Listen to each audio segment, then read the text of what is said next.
Let me begin with a question that many Christians quietly wrestle with. When did following Jesus start to mean voting a certain way? For a growing number of Christians today, faith and politics are no longer just connected, they're fused. Christianity becomes a voting guide.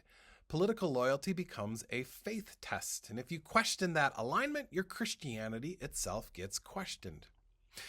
This way of thinking often goes by the name of Christian nationalism. But today I want to take a step back and talk about a deeper habit beneath it, choosing a political party based on a specific version of Christianity, and then assuming that version is the Christian one. This did not happen overnight. In the 1970s and 80s, movements like the moral majority, associated figures like Jerry Falwell, encouraged Christians to organize politically in response to cultural changes. Many of those concerns were sincere, but over time something subtle shifted. Instead of asking, how does my faith challenge every political system, we began asking which political system best protects my faith. And slowly, for many Christians, party identity began to shape theology rather than theology shaping how we engage in politics. This mindset usually sounds like this: faithful Christians vote this way. Or if you really trust the Bible, you will land on this side. Or the other side is not just wrong, but unchristian. It turns complex moral discernment into a loyalty test. And eventually, Christianity becomes less about following Jesus and more about defending a political camp. Here's the problem at the heart of it. Jesus does not fit cleanly into any political party. Every political system, left, right, center, has values that align with the gospel and values that contradict it.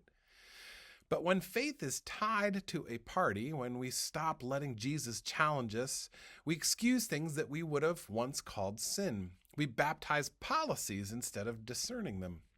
We defend power instead of examining it. In other words, the political party disciples us more than Christ does. Biblical Christianity insists on something much harder and more faithful. It says no party owns the gospel, no platform fully reflects the kingdom of God, and every ideology stands under judgment, not above it. Jesus praises outsiders and confronts insiders. He unsettles the powerful and lifts the overlooked.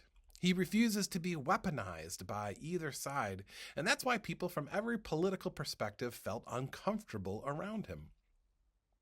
This does feel threatening. This is uncomfortable because political identity gives us belonging and certainty, clear enemies, and overly simplified answers.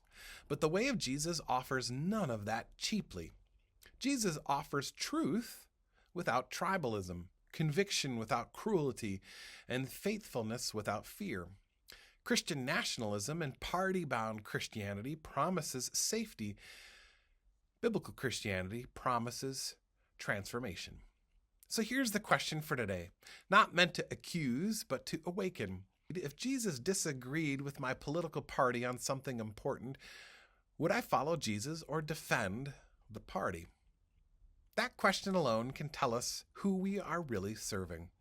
This is not a call to withdraw from politics. It's a call to hold politics loosely and faith fiercely, to refuse the lie that Christianity must wear one political uniform, and to remember that our faith matters more than our ballot, to let Jesus, rather than fear, power, or party, be our guide. Because the church is at its most faithful not when it controls the culture, but when it bears witness to a kingdom that no party can contain.